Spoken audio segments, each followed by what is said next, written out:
¿Qué ha habido? Pues bienvenidos a un capítulo más de interpretaciones. Yo soy Daniel Slim y el día de hoy tengo el gusto, honor, el placer de estar por acá de nuevo con mi querido amigo, hermano y maestro Yeshua Cerrato.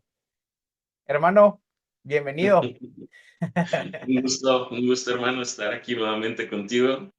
Y pues listos para darle a qué tenemos el día de ahora. Hoy decidimos empezar a poner ya la carne buena en el asador.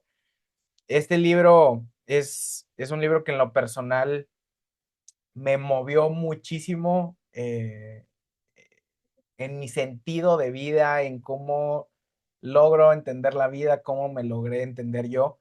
Y si te soy bien honesto, una de las razones principales por las cuales decidí retomar este proyecto y obviamente contigo, hace muchos años que habíamos platicado de darle como a este espacio, como el compartirlo, el tener estas conversaciones de manera más pública. Y en el libro logré entender que estaba perdiendo mucho tiempo. Logré entender que estaba perdiendo mucho tiempo, que realmente era por acá, que era algo que eh, deseaba y deseo hacer y que me movió muchísimo en mi interpretación de cómo entiendo tanto la vida y cómo entiendo la muerte. El libro es La muerte, un amanecer de la doctora Elizabeth Kubler-Ross, que yo no tenía el gusto hasta que precisamente entré al diplomado de tanatología. Y como un poco de contexto para la audiencia, Elizabeth Kubler-Ross es a quien se le atribuye, o la madre, por así llamarlo, de la tanatología, del acompañamiento de la pérdida, básicamente. Entonces, hoy vamos a platicar de La muerte, un amanecer, un libro de la doctora donde explica básicamente el cómo de manera científica, desde su experiencia, eh, logró entender y logra como compartirnos de manera muy práctica las etapas previas de la muerte, incluso después de la muerte, y cómo nosotros podemos lograr entenderla, llamémosle, como en la vida eh, física que tenemos el día de hoy. Entonces, mi querido Yeshua, una de las historias que más me impactó de el libro de la doctora fue la interpretación, utiliza una analogía de la mariposa. Ella habla de que el mundo físico es muy similar a lo que pasa con la oruga que está dentro del capullo y siendo nosotros como lo físico, y que cuando sale el capullo, precisamente, es esta liberación, es básicamente nosotros muriendo y terminando con nuestro cuerpo físico porque ya no lo necesitamos. Lo que sigue de eso para mí es una de las formas que más me ha tocado el corazón. Ella habla, y me estoy adelantando mucho, pero ella habla de que en la muerte, pase como pase, la forma en la que hayas perdido la vida o tus seres queridos, siempre va a haber una persona que te va a estar recibiendo para ayudar a completar como el proceso que sigue. Y eso para mí ha sido una de las cosas que más me ha tocado, que más me ha generado hasta una paz genuina, o sea, me generó una paz cuando lo leí, que literal lo he leído ya muchas veces porque lo platico incluso y me conmueve.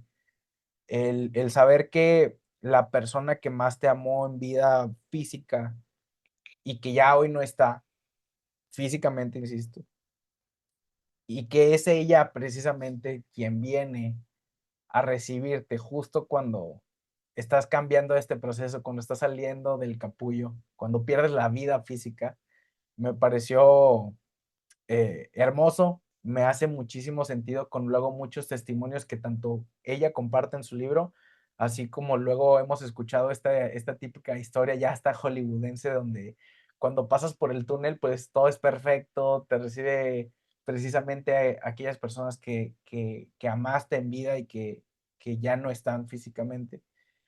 Y, y se me hizo hermoso.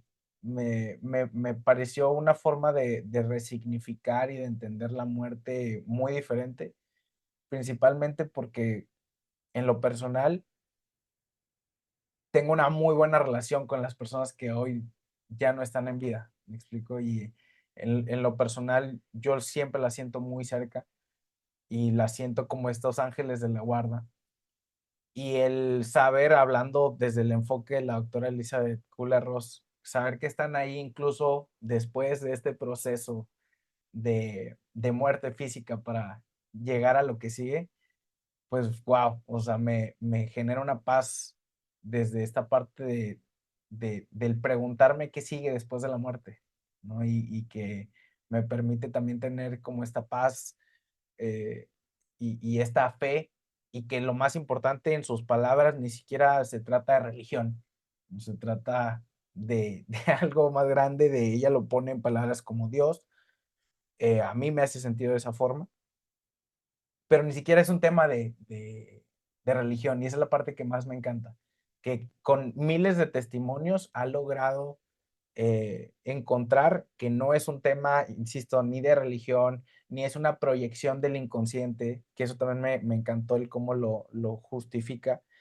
Vamos a ir como llegando a todavía más esos detalles, pero quería poner un poco de contexto de qué va el libro. Tiene muchísima carnita, creo que es un libro literalmente que te puede cambiar la vida sobre cómo vas entendiendo tanto la vida física como lo que pudiera venir después, tu relación con la muerte, y que en lo personal, insisto, y no lo quiero dejar pasar, este libro me ayudó a entender que en esta vida física, que parecería muy obvio, el tiempo es exageradamente limitado, y el no hacer lo que deseo hacer genuinamente y el no vivir en amor, que al final ella en sus palabras, ese es el único objetivo de esta vida física, el amor.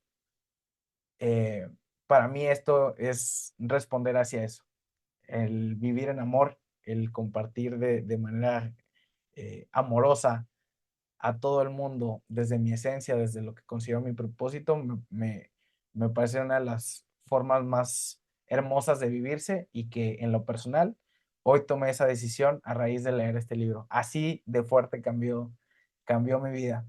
Entonces, mi querido Yeshua, ¿cómo has vivido todo el libro? Eh, ¿Cómo te sientes respecto a este libro de la doctora? Fíjate que cuando precisamente hicimos el diplomado de tanatología, lo leí y creo que en aquel tiempo no me resonó tanto, o resonó lo que tenía que resonar. Y después cuando también nosotros hicimos un grupo en el Hospital Materno Infantil de acompañantes tanatológicos, que lo vuelvo a leer y toma otro sentido, ¿no?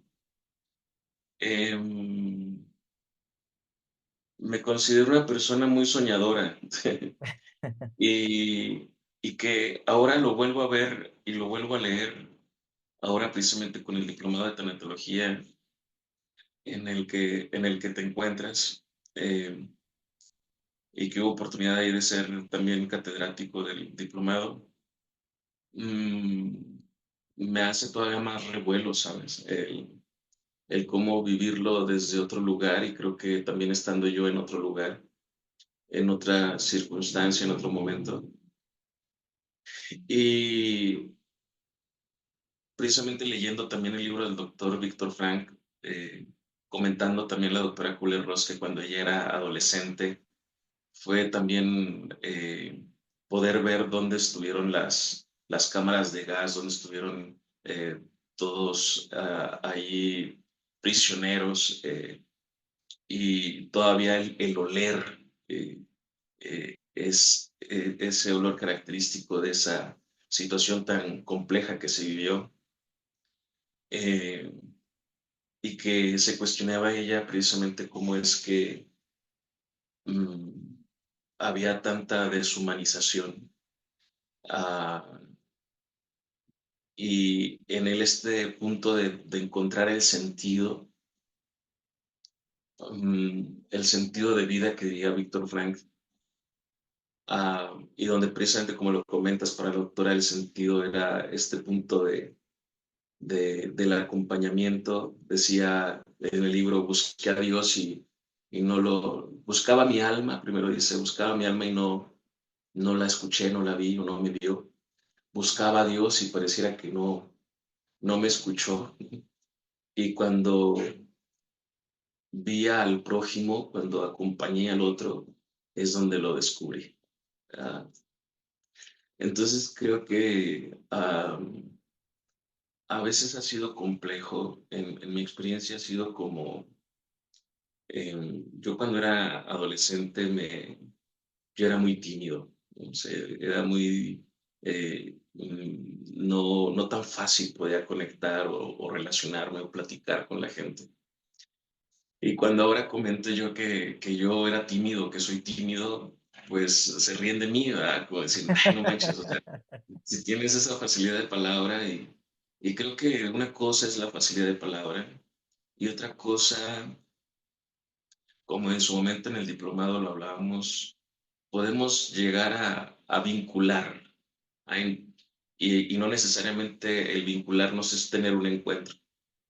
Claro, Y creo que ahora en esos encuentros eh, creo que me he vuelto más selectivo, en donde si hay encuentro continúo y si no hay un encuentro con permiso.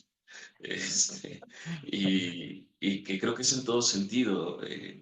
Algo que me gustó y me enriqueció mucho en el diplomado ahí con el grupo, que me quedé muy agradecido con el grupo, con mis compañeras, también como maestras catedráticas que digo, hicieron un buen trabajo porque yo con el grupo me sentí muy apapachado, muy acogido y creo que logramos generar ese encuentro. Y en ese amor incondicional creo eh, que menciona la doctora Kubler-Ross, pues bien diría también Einstein comentaba que no había fuerza más grande que ni la bomba atómica era tan fuerte que el amor, ¿no? El amor era mucho más fuerte que todo eso. Creo que no logramos todavía dimensionar ese amor. Eh, Me llama mucho la atención de la doctora Kubler-Ross precisamente que menciona estas tres energías, ¿no? La energía física cuando se muere el cuerpo físico y luego después entra la energía psíquica, que ahí es donde puede precisamente manipular el hombre y que cuando todavía puede haber actividad cerebral o no, todavía está esta energía psíquica donde visitando a la gente que tiene pendiente visitar o de los recuerdos y cómo se observaban. Si no tenían un miembro, se observaban completos, si no veían, observaban.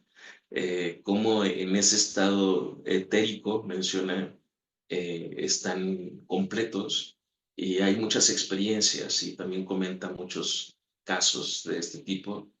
Y me llama la atención la tercera etapa que dice que es la espiritual y que ya en esa tercera etapa es cuando observas tu vida, qué fue lo que hiciste, qué no hiciste, qué pudiste haber hecho, como un recuento de toda tu existencia, y que después de eso, pues bueno, llega otro momento de luz o esa conexión con esa energía crística, como lo comentaría ella, o ese Dios, como querramos ponerle el nombre, y todavía sus experiencias que vivió.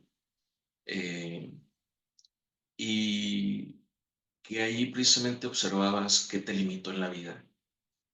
Y entonces yo me cuestiono cómo, pues tú también ya viviste el proceso de RMD, de reprogramación memoria del dolor. Ya también llegaste a estar con otro grupo que fue con donde estuvo Abner, y que fue también un RMD muy diferente al que tú viviste sí, claro. y que ahora RMD lo convierto en el método, la propuesta del método de presencia integrada. Sí, sí. Y que ahora es esto yo lo que me he cuestionado, de no tenemos que esperar a morir para darnos cuenta de lo que tenemos que rectificar en la vida.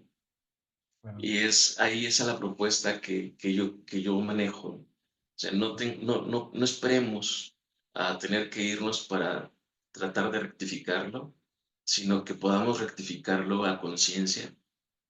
claro. Y lo diría también José Luis Parise, lo que antes en este plasma que ya tenemos aquí para regenerar realidad, antes tenías que irte a las pirámides, a Machu Picchu, a Egipto, para poder tener una pizquita de esta conciencia que hay ahora. Y ahora, después del 2012, lo menciona él, esa plasma, esa conciencia está aquí a borbotones, pero y que no sabemos qué hacer con ella. Entonces, creo que si yo recuerdo antes que los viejos decían, pues así soy y me vale madre, ¿no? Y así se morían, o sea, no les importaba lo que era la conciencia. Y ahora, precisamente, si una persona dice así soy y me vale madre, dices, puta, o sea, pues mejor quítamelo de encima porque está cabrón. Entonces, pero creo que esta conciencia que hay ahorita no existía en aquel tiempo.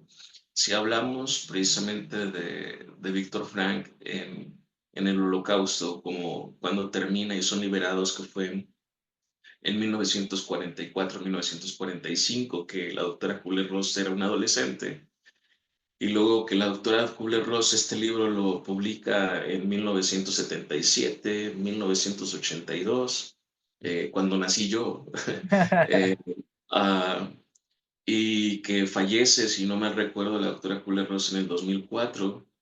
Entonces, ¿cómo son realidades distintas, tiempos distintos?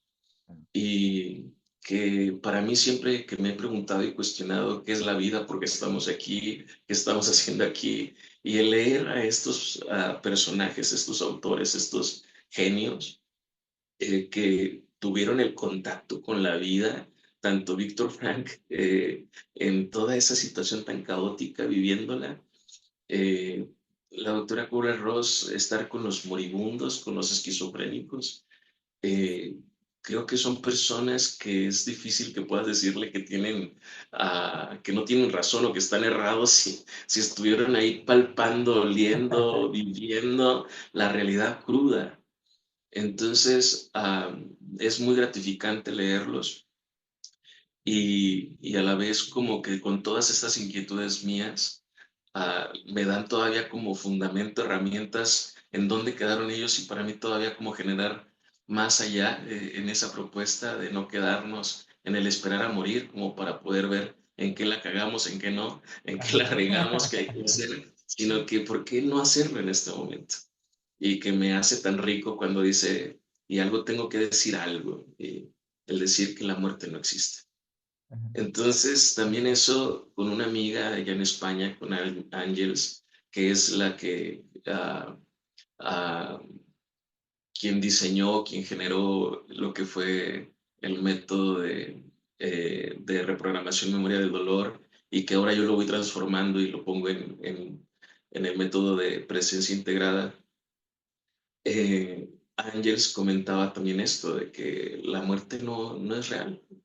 Y entonces esto nos pone así como en una cuestión todavía más, ah, como más profunda y más efervesciente. Claro. Mario Sabán menciona ah, que nuestra alma es nuestro propio Mesías. Sin embargo, aquí dentro, en la propuesta de RMD, que es también desde los primeros chakras, que es el chakra raíz, que es el tener, el derecho divino es tener, y si lo hablamos gestálticamente, es tenerme. Eh, el segundo chakra, tu derecho es vivir plenamente, no quedarte en lo agradable ni en lo desagradable, sino trascenderlo y vivirte pleno, como en su momento lo hicieron Víctor Frank y lo hicieron también la doctora Kubler-Ross, que a pesar de la tragedia no se dejaron llevar por ella, sino que pudieron trascenderla y estar plenos. Que también se me hace muy interesante en esos momentos tan caóticos que menciona la doctora Kubler-Ross en su libro, en esos tres suspiros que fueron que estaba como en cierta agonía y que estaba esperando que hubiera un hombre para poder estar en su hombro y ser sostenida en ese momento. Y que escuchó esa voz que le dijo, no va a ser posible, no va a pasar. Y que en la segunda ocasión dice, bueno, por lo menos una mano, o sea, y que le dijeron que tampoco. Mm. Eh, y en una tercera decía, bueno, por lo menos el dedo, ¿no? Creo que ya hasta fue más su propio orgullo de decir, no, pues si no es la mano completa, pues no quiero ni el dedo, pero que en ese momento estaba desde mi percepción como purgando, y también como ella lo menciona, ella menciona la palabra como desembarazarse del dolor, ¿no? Del sufrimiento. Y yo pongo como esta parte de purgar el dolor, liberarnos del dolor.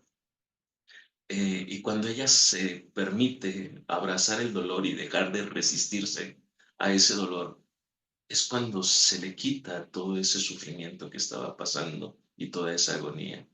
Y es cuando ella comenta que está en otra frecuencia cuando baja de la montaña y que ve la belleza.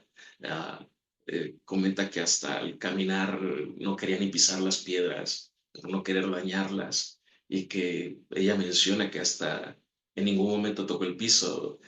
Puede ser así como que muy, muy fantasioso, sin embargo, creo que son de esas cosas que no son fáciles de expresar o Claro. fáciles de decir. Sin embargo, confío y creo y me resuena completamente su experiencia. Eh, y es donde, ah, regresando a esto de los chakras, de los derechos, pues ya que estamos en nosotros, que estamos plenos, que es actuar desde nuestra voluntad, para crear desde nuestra pasión, que es el tercero, y llegar a lo que es el amor, el derecho de amar y ser amados, y que todavía si le sumo el siguiente, que es la verdad en la garganta, o las mentiras o los engaños, y que al final precisamente de nuestra boca no va a salir más que lo que hay dentro de nosotros. Si no nos tenemos, pues no va a salir otra cosa más que el no tenernos ni tener a nadie. Si no somos plenos, pues también va a salir la no plenitud. Si no actuamos desde nuestra voluntad, también va a salir nuestra no voluntad. Si no amamos, pues también va a salir el no amar. Y es creo que todo esto de poder ser conscientes a trabajarlo, y que si me voy todavía, la propuesta del método MPI es irnos todavía antes, en cuestión de la energía femenina, energía masculina, de la fuerza, del amor, cómo lo vivimos nosotros, cómo lo vivieron nuestros padres, cómo lo vivieron nuestros ancestros, cómo venimos arrastrando todo eso y venimos purgando demasiado y que necesitamos irnos liberando y diferenciándonos, como también lo diría Alejandro Jodorowsky, que lo más complicado del ser humano es renunciar a su clan. Entonces, tenemos que poder diferenciarnos, que es algo muy complicado. Digo, ya caminé el camino de mi papá, me fue de la chingada, ya caminé el camino de mi mamá, también me fue de la chingada. Y cuando hablo de caminos, es como su forma de ver la vida de ellos. Y ahora también ya estoy empezando a caminar el mío y también me va de la chingada, lo comento. Sin embargo, ya es mi camino, o sea, ya es mío, ya es una diferenciación donde es complicado hacer uno su propio camino porque no hay camino. Entonces es más fácil andar distrayéndose en los caminos de otros, en las vidas de otros, que hacer tu propio camino. Entonces creo que esa es la propuesta fundamental de MPI, de echarte el clavado en ti.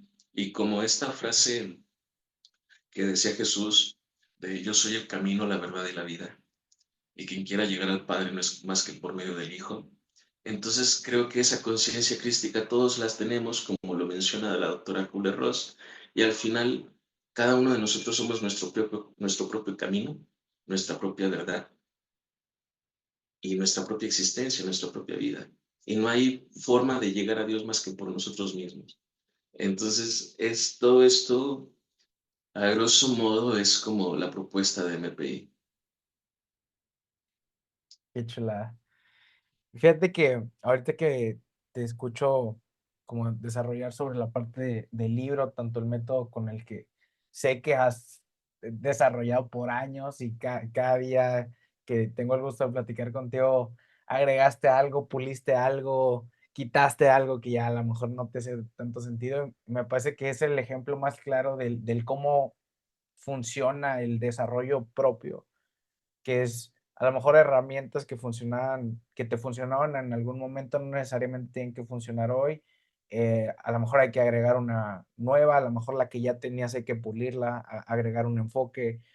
cuestionar un enfoque que había servido en el pasado, pero que ahora tal vez no es el adecuado. Me gusta mucho y me quiero regresar medio pasito nada más a la parte tanto del libro como y sumando la parte del método que nos compartes. En lo personal, identifico que si bien el libro habla de la muerte, propiamente de la muerte física y explica todo lo que hay detrás de ello y después de ello, a mí me parece que tiene mucha carnita que es valiosa incluso para lo que viene a ser cualquier tipo de duelo. ¿A qué quiero llegar? La muerte, perdón, el libro habla de muerte. Si nos vamos como a la macro, al macro picture del duelo, normalmente hablamos de que un duelo involucra la muerte de algo. Lo hemos visto que puede ser la muerte de un familiar, la muerte de la expectativa que tenías de la carrera que estudiaste, la muerte de la expectativa que tenías con una pareja, la muerte de... Pero es una muerte constante. Todo lo que involucra la parte del duelo, hay una muerte al final, no necesariamente de la vida física. A pesar de que el libro habla puntualmente de la parte de la muerte física, me parece que el cómo logramos entender, por medio del enfoque de la doctora Kubler-Ross, hay mucho que nos permite reinterpretar y reenfocar para cualquier otro tipo de pérdida. No sé si me explico hasta aquí. Es decir, lo voy a simplificar muchísimo, pero uno de los principios de los cuales elabora la doctora es este tema del amor es la respuesta. Y sabemos que suena súper cliché, sabemos que suena hippie si quieren decirlo así, pero si la respuesta fuera el amor es la respuesta, entonces ¿cuál sería la pregunta? ¿Me explico? Es decir, la, la forma en la que interpretamos la muerte a raíz de este libro. ¿Tú crees, y acaba la pregunta para ti, tú crees que la forma en la que reinterpretamos la muerte a raíz de este libro puede ayudarnos a nuestro proceso de duelo, sea la pérdida que tengamos en nuestra vida? Sí, creo que ahorita con esto que me comentas me haces recordar una paciente que llegó después de, eh, am, ya había antes proceso con ella y después regresa. El proceso era que precisamente la situación de pareja no estaba muy bien, eh, y ya tenía más de 30 años en esa relación. Y después regresa en donde el esposo se va de la casa y llegó aquí pues muy dolida y comentaba llorando muy genuinamente y diciendo, Dios mío, ¿por qué me pasa esto a mí? Sí. Eh, y en ese momento le comento, ¿qué tal si al mismo Dios que le estás hablando, que es tu Dios, ahora pregúntale y cambia la pregunta y dile, Dios mío, ¿cómo puedo salir de este dolor que siento ahorita? Ok. Mm, Y dice Mario Sabán que la vida es una eterna insatisfacción. Eso yo no lo comprendía. Yo no entendía eso y que decía, y también me lo llegaba a decir, es que, pues si la vida fuera todo color de rosa y todo estuviera a todo dar, pues estaría padre, ¿no? Eh, y era como también mi conflicto existencial de creer que ya estaba por llegar a la cima de algo, resolver algo, y dije, ya, por fin lo logré, aunque casi gateando llegar a la meta. Y después pasaban más cosas y pues era frustrante decir, que la fregada, o sea, todavía más. Y creer que la vida era eso, ¿no? Cumplir un sueño, cumplir una meta.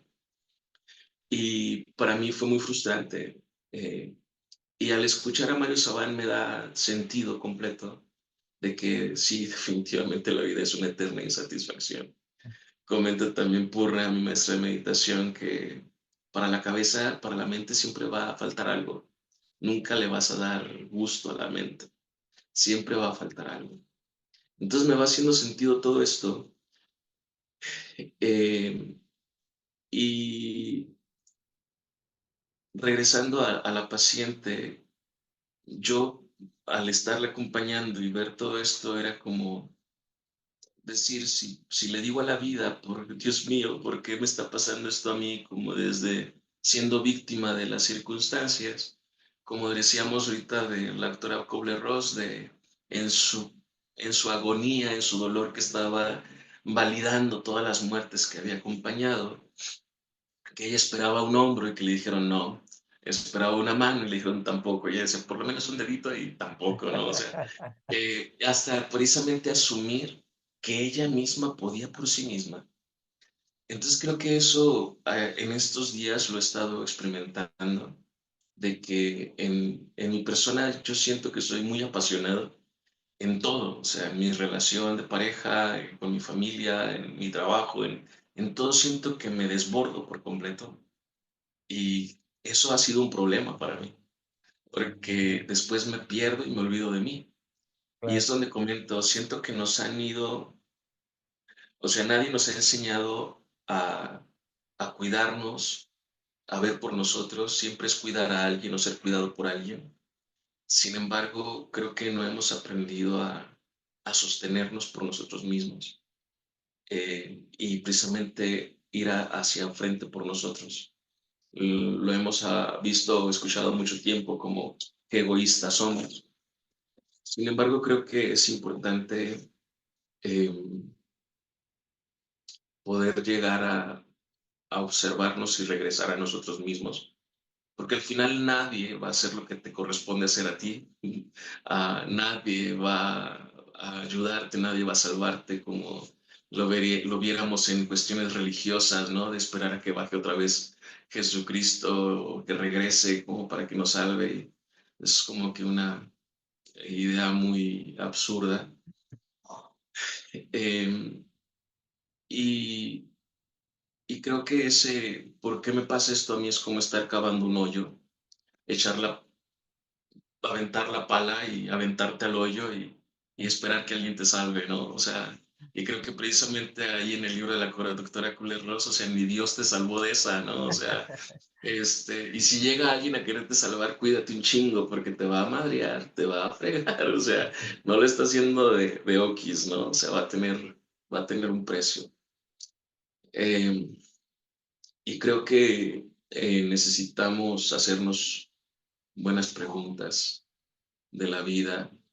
Creo que el cómo interpretamos definitivamente a nuestras creencias, que pueden ser las que nos limiten o pueden ser las que nos impulsen. Y dentro del método también hablamos de lo que es la ilusión. Creo que hay ilusiones que pueden fortalecerte para afrontar la realidad y hay ilusiones que te alejan de tu realidad o también esos autoengaños y mentiras que te van alejando más de ti. Contesté de, tu pregunta, hermano. sí, claro. Me gustaría todavía elaborar justo de ahí, eh, en en el capítulo anterior platicábamos de tu gran y vasta experiencia precisamente en la tanatología y lo que involucra eso. Es decir, que si bien ya tienes 20 años de experiencia ejerciendo la tanatología y demás, pues eso involucra que te has tenido que forjar en historias que no son cómodas, en contener, en soportar el el prestar tu conciencia, que el otro día me encantó cómo lo expresaste, el prestar tu conciencia y muchas veces también tu hombro, por supuesto, para sostener familias, ah, parejas, pérdidas de todo tipo, desde muertes físicas, desde relaciones, desde cualquier tipo de ilusión, como lo decías ahorita. Si hoy nos pudiéramos llevar, para ir cerrando, si nos pudiéramos llevar ya sea unas palabras que a ti te hayan servido tanto en tu caso personal como palabras que cuando se las compartiste a alguien que las necesitaba, les permitió sentir esa paz, les permitió sentir contención. Una palabra, una frase, una herramienta que, que nos permita llegar a esta paz o mejor dicho, que nos permita avanzar en nuestro proceso de cualquier tipo de pérdida.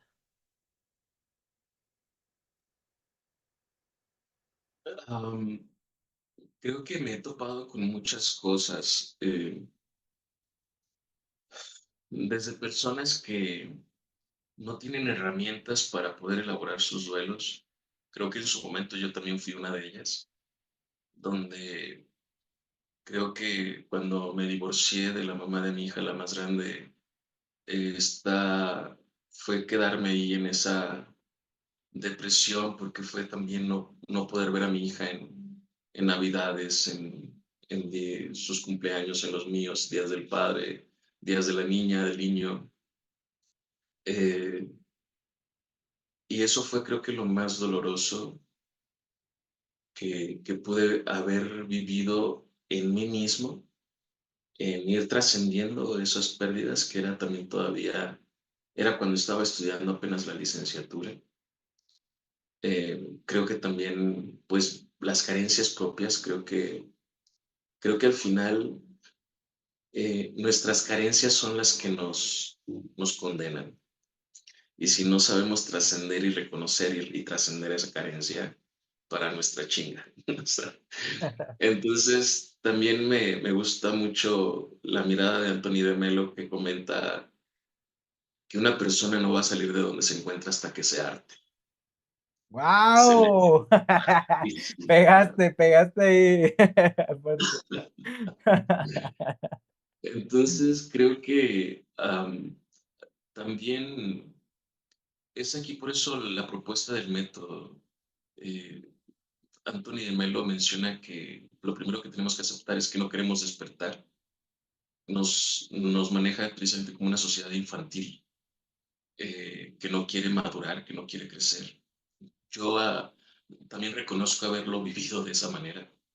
Y en esas frases que comentas, creo que a mí me hizo mucho sentido cuando me metí yo solo en una bronca económica, y, y fue después de que no encontraba respuestas, y fue decir, yo solo me metí en esto, yo solo salgo de esto.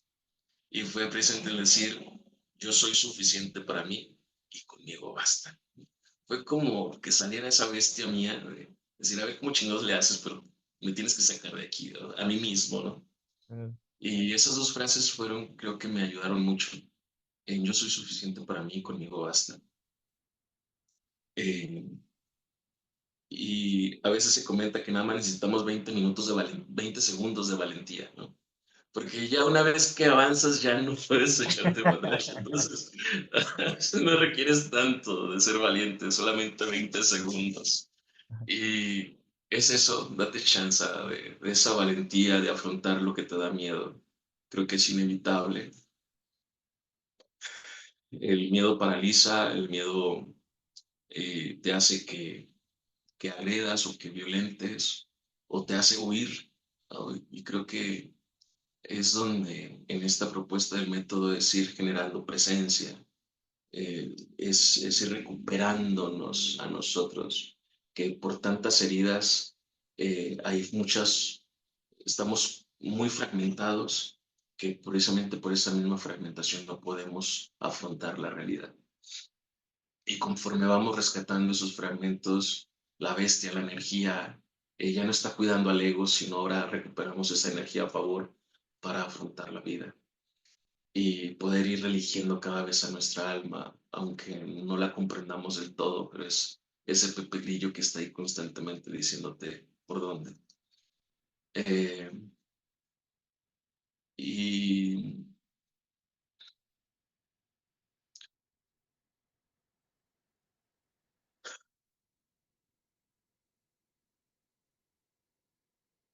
como este pequeño silencio creo que es importante para poder escucharnos, para poder sentirnos y volver a conectar con nosotros. Me encanta, me hace todo el sentido del mundo y eres una pistola porque justo he traído muy fresco literalmente el tema del silencio, tal cual lo acabas de compartir. Muy recientemente para mí ha sido una herramienta en todo sentido y en muchas áreas de mi vida, muy valiosa. Hoy en el mundo rápido que vivimos, el silencio es casi un crimen, tanto a nivel redes sociales, tanto que en hasta en nuestra conversación interna, y hablando por mí, en mi conversación interna, eh, qué poderoso es el silencio, totalmente de acuerdo. Qué poderoso y qué necesario es también. Ahí es donde, en retrospectiva, también diría que luego es donde he encontrado muchas respuestas, que más allá de que sean cómodas o no, porque muchas de ellas no son cómodas, el amigo silencio siempre está ahí. Tal vez somos nosotros los que no vamos a visitarlo normalmente. Hermano Yeshua, mil gracias por compartirnos tu sabiduría el día de hoy. Para mí, este es solo el inicio del elaborar sobre este libro. Creo que hay todavía muchísimo que rascar del propio libro. Lo hemos platicado tras bambalinas. Hay varios libros, películas y varias cositas por ahí que nos faltan por analizar, por rebotar y que me gustaría eh, compartirle a la gente y a quien esté escuchando esto que estas son luego nuestras pláticas eh, fuera de cámara. Me explico. Esa es parte de la magia que nosotros queremos compartir por acá, que así tal cual lo estamos compartiendo, es como luego termina siendo una plática nuestra yendo a comer, yendo a tomar un café, yendo a echar unas cervezas. Esas suelen ser la conversación promedio y es ahí donde encontramos lo valioso. Son genuinas, que son reales y esperamos que para ustedes también así lo sea. Entonces, muchísimas gracias por ver, por escuchar. Les dejamos nuestras redes sociales por acá y siéntanse con toda la confianza del mundo de hacer preguntas, de pedir algún tema, de compartirnos una situación que les gustaría que rebotemos por acá. Entonces, Yeshua, algo con lo que quisieras cerrar, algo que quisieras compartirle a la gente. ¿Hace cuánto nos conocemos, hermano? Ya se me fueron los años. Si no me equivoco, 2019, es decir, 8 años. 8 años. Sí, creo que hasta pareciera que esa vez, pues creo que fue cuando te conocí, fue en el primer curso de RMD, ¿no? De hecho, me voy a poner un poco romántico. De hecho, fue un chingo y no mames, me encanta porque hasta va a dar para un episodio completo esto. Pero voy a poner la pura introducción. Yo me acuerdo perfecto el día que te conocí, te voy a decir por qué. El día que yo te conocí, para empezar, te conocí por Luis, mi hermano, Sí. pero te conocí en Otinapa, güey. Ok, sí, sí, sí, ya recordé. Y esa historia para mí es muy importante en el desarrollo de mi vida. Literal, fue un desarrollo de personaje importante que con gusto luego compartiré por acá. Y pues, me parece una muestra más de los tiempos de Dios son perfectos y todo pasa perfecto en el momento que tiene que pasar. Te terminé conociendo en una historia que a la fecha para mí fue un hito en mi vida. O sea, ese evento fue algo que terminó cambiando muchísimo, impactando muchísimo, mejor dicho, mi vida. Y que después de eso, en aquel entonces, para no cortar toda la historia en este episodio al menos, tú fuiste a dar una ceremonia, que estuvo bien chingona, de hecho. Sí, esto bien chingón. Yo me acuerdo, te conocí por Luis, en aquel entonces yo también estaba mucho más morro, o sea, tenía, no sé, creo que como 20 años a lo mucho.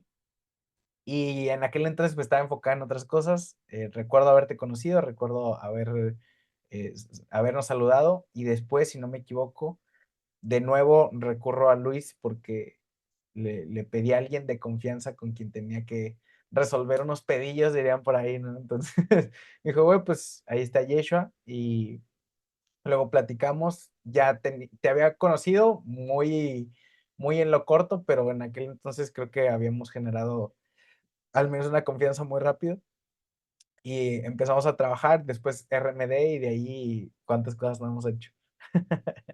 sí, sí, sí. Sí, ya habrá oportunidad de profundizar en ello. Y pues agradecerte, hermano. La verdad es como te lo he dicho y te lo seguiré compartiendo y diciendo, alabo eh, lo que estás haciendo ahora. Creo que a veces no vemos lo profundo, el avance de lo que hacemos y es donde alabo lo que haces. Gracias por la confianza, gracias también porque se está materializando esto que ya habíamos hablado, creo que ya hace años, o Claro. sea, y se está dando en este momento.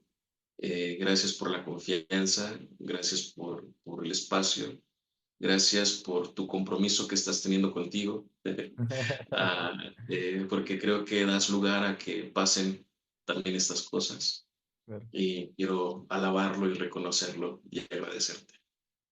Gracias, hermano. Te amo. También te amo. Pues muchas gracias. Pues hasta acá el episodio de hoy. De nuevo, muchas gracias por estar por acá. Les mandamos un beso, un abrazo y nos vemos en el siguiente capítulo. Chao, chao. Saludos, gracias también y con confianza aquí estamos a la orden.